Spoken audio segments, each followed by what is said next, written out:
Dear Cybernauts, it's another day with Sustainary Energia channel. With you today is Barrister Egbe Eyongakumbe, your specialist in energy, natural resources, and sustainable development law.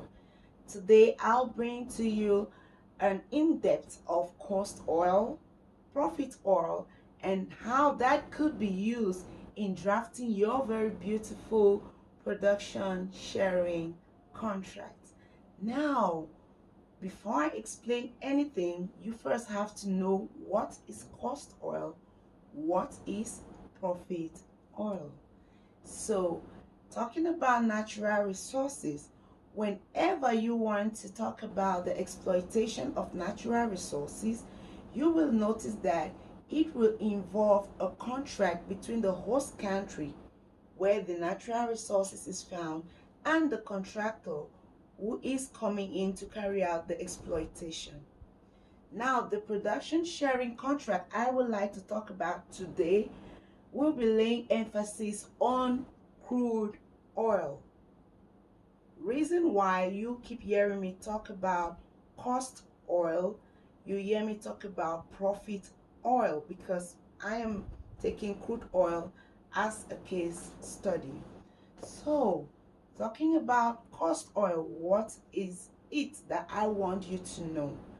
Whenever there is production going on in a particular environment, the preoccupation of the contractor is, how will my reimbursement be done, and how will I be compensated for producing and sharing with the government of the host country? This brings us to why we're going to define those two terms, cost oil and profit oil.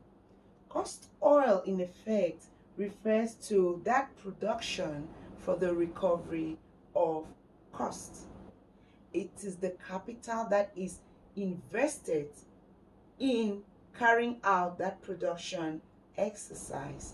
Meanwhile, profit oil, which also is referred to as production for compensation, refers to that amount of hydrocarbon or overall hydrocarbon which is left after the cost oil and the royalty oil have been deducted from the global production or from the overall production of hydrocarbons.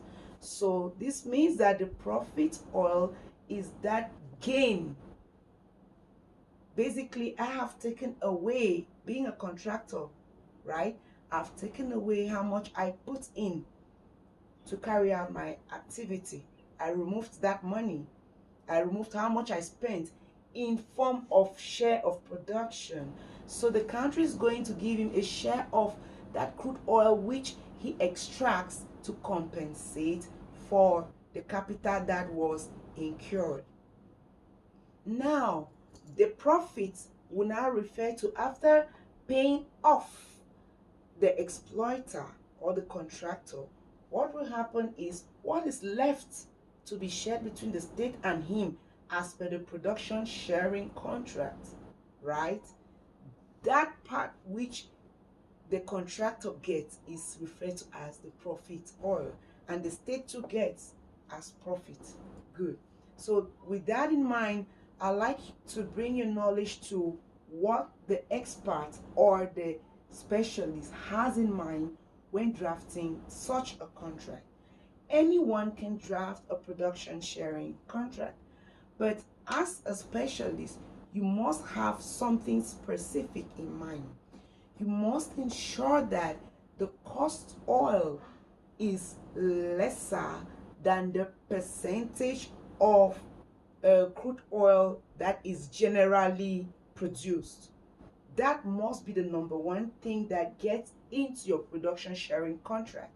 So when you're drafting that particular recovery clause, you must bear in mind that you should clearly define or clearly stipulate that the cost oil must be less than the general percentage of oil that is recovered.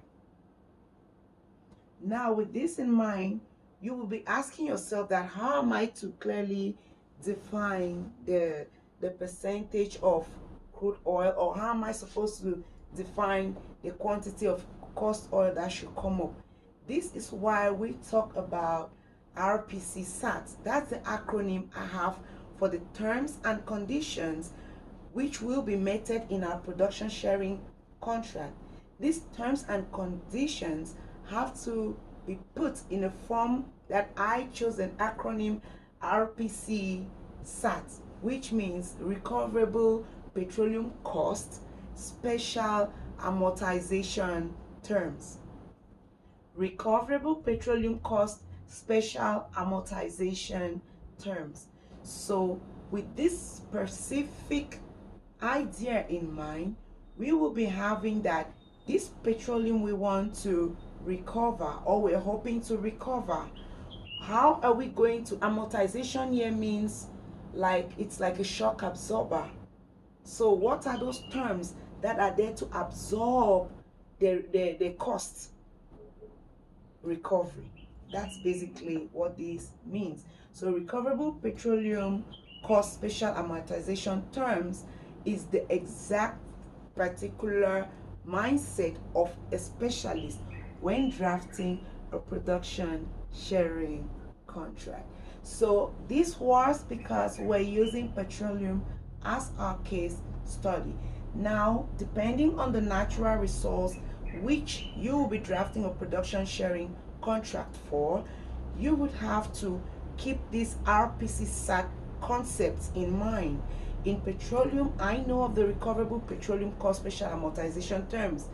In the other natural resource you want to draft a PSC or production sharing contract for, what is that particular clause? You have to ensure that you draft it with very, very careful specificity. That is your recovery clause. You call it the cost recovery clause.